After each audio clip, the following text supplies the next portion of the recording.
திடீரென வந்த சர்வாவை டைகராக ஏற்றுக்கொள்ள முடியாது என கேங்ஸ்டர் கரிகாலன் சர்வாவை சண்டைக்கு அழைத்தார்.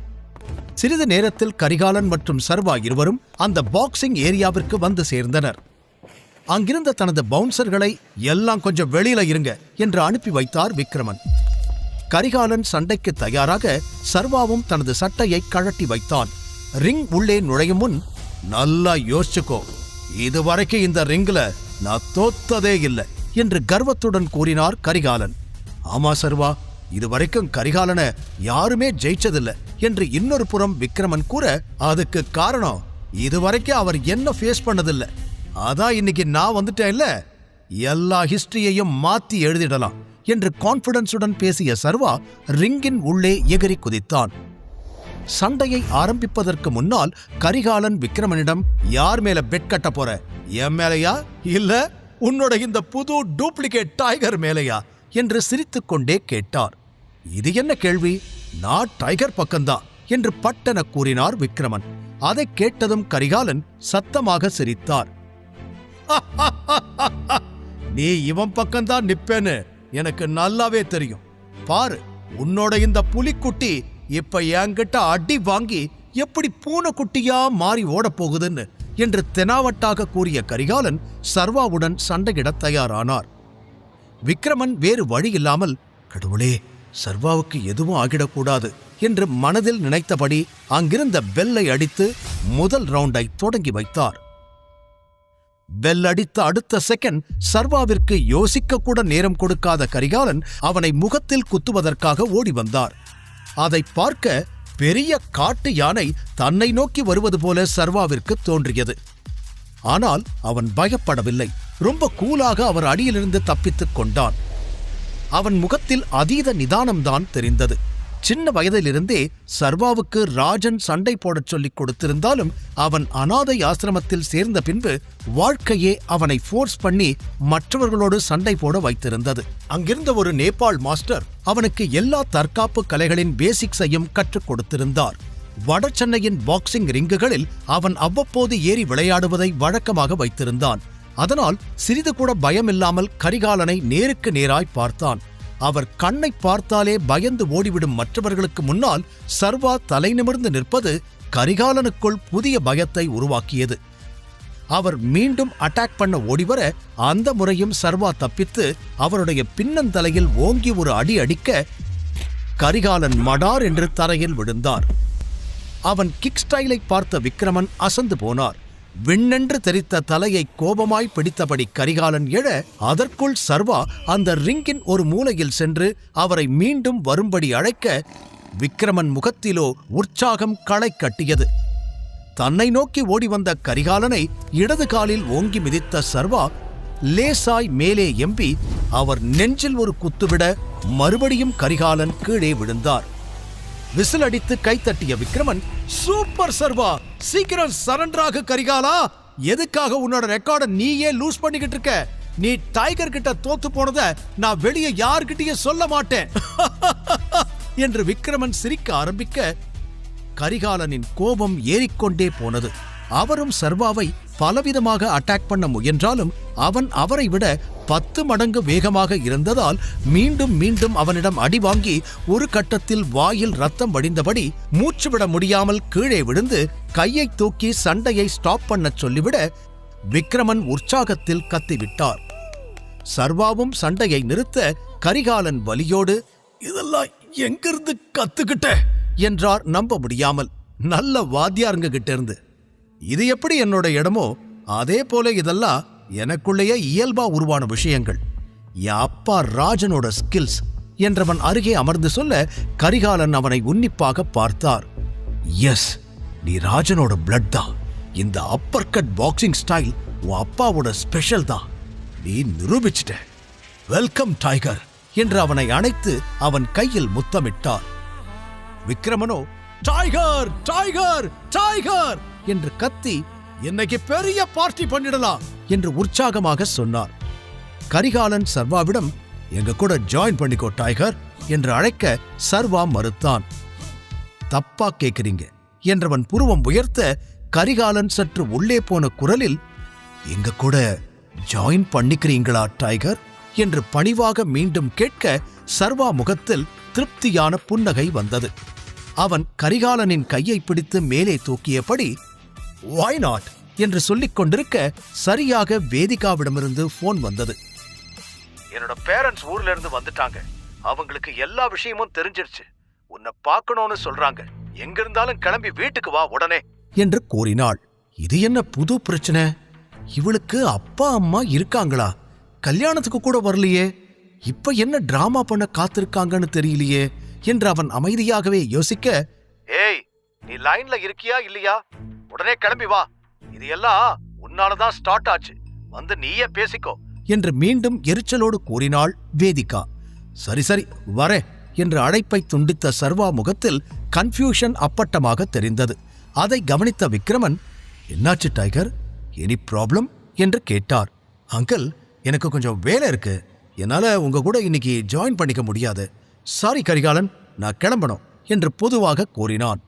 "இட்ஸ் ஓகே சர்வா. எங்க போற? ஏதாவது பிரச்சனையா? என் உதவி ஏதாவது உனக்கு தேவைப்படுதா? எதுவா இருந்தாலும் என்கிட்ட சொல்லு" என்று விக்ரமன் மீண்டும் கேட்க, "அதெல்லாம் ஒண்ணு இல்ல அங்கிள். இது என் பர்சனல். நான் என்னோட மாமியார் வீட்டுக்கு தான் போறேன். அதான் கொஞ்சம் டென்ஷனா இருக்கேன். You guys carry on. நான் இன்னொரு நாள் உங்களை மீட் பண்றேன்" என்று சர்வா சொன்னதும் அதிர்ச்சியுடன் அவனை பார்த்த கரிகாலன், "சர்வா, உனக்கு கல்யாணம் ஆயிடுச்சா? எப்போ? இத பத்தி நீ சொல்லவே இல்லையே" என்று கேட்டார். "அது ஒரு பெரிய கதை. நான் இன்னொரு நாள் சொல்றேன்" என்று அவசரத்தில் இருந்த சர்வா கூறியதை புரிந்து கொண்ட விக்ரமன், "ஓகே சர்வா, நீ கிளம்புறதுக்கு முன்னாடி ஒரே ஒரு விஷயத்தை மட்டும் சொல்லிடுறேன். சூர்யா கிட்ட நீ வந்துட்டேன்னு சொல்ல போறேன். எப்ப வேணாலும் நீ வந்து எல்லாத்தையும் டேக் ஓவர் பண்ணிக்குவேன்னு சொன்னாதான் அவனும் தயாரா இருப்பான். இல்லனா தேவையில்லாத பிரச்சனை தான் வரும்" என்று விக்ரமன் சொல்ல சில நொடிகள் யோசனை செய்த சர்வா, "இல்ல அங்கிள், இப்ப சொல்ல வேண்டாம். எனக்கு முடிக்க வேண்டிய கணக்கு கொஞ்சம் பாக்கி இருக்கு. தெரிஞ்சுக்க வேண்டிய உண்மைகளும் நிறைய இருக்கு. அதெல்லாம் தெரிஞ்சதுக்கு அப்புறம் அவங்கிட்ட விஷயத்த சொல்லிக்கலாம். அது வரைக்கும் என்னை பத்தி எதையும் சொல்ல வேண்டாம்" என்று தீர்க்கமாக கூறினான். ஏதோ காரணத்திற்காகத்தான் இவ்வாறு கூறுகிறான் என்று விக்ரமன் கரிகாலன் இருவரும் புரிந்து கொண்டனர். எனவே, "சரி, நீ சொல்ற வரைக்கும் நாங்க எதுவும் பண்ணல" என்று கரிகாலன் கூற, விக்ரமன் ஒரு கிஃப்ட் பாக்ஸை சர்வாவிடம் கொடுத்து, "இதுல எக்ஸ்பென்சிவான ஆல்கஹால் இருக்கு. உன் மாமனார்கிட்ட இத கொடு, ரொம்ப சந்தோஷப்படுவாரு" என்று சொல்ல, "இது ஒண்ணுதான் குறைச்சல்" என மனதில் நினைத்த சர்வா, "ரொம்ப தேங்க்ஸ் அங்கிள்" என்று அதை வாங்கிக் கொண்டான். பின் சர்வா ஒரு தலை அசைப்போடு அங்கிருந்து கிளம்பிவிட்டான். ஆனால் செல்லும் வழியிலெல்லாம் வேதிகாவின் பெற்றோர்கள் தன்னை பார்த்தால் என்ன நினைப்பார்கள் என்று ஒரு மாதிரி படபடப்பாகவே இருந்தது.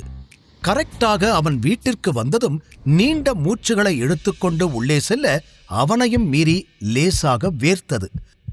உள்ளே ஹாலில் வேதிகாவின் அம்மா அம்பிகாவும் அவளுடைய அப்பா குணசேகரனும் அமர்ந்திருக்க, அவர்கள் சர்வா வந்ததும் அவனை தலை முதல் கால் வரை கண்ணாலே ஸ்கேன் பண்ண ஆரம்பித்தனர்.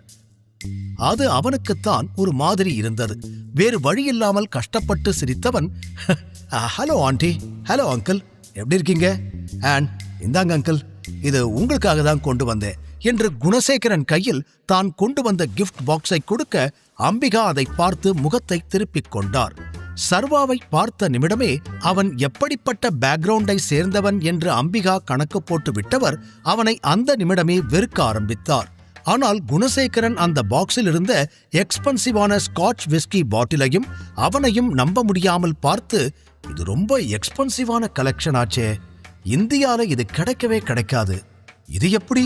என்று வியப்பாகச் சொல்ல, அம்பிகாவோ அந்த பாக்ஸை பிடுங்கி டேபிளில் எறிந்தார். "சும்மா கற்பனை பண்ணிக்கிட்டு இருக்காதீங்க. இதை திருடிக்கிட்டு கூட வந்திருப்பான்.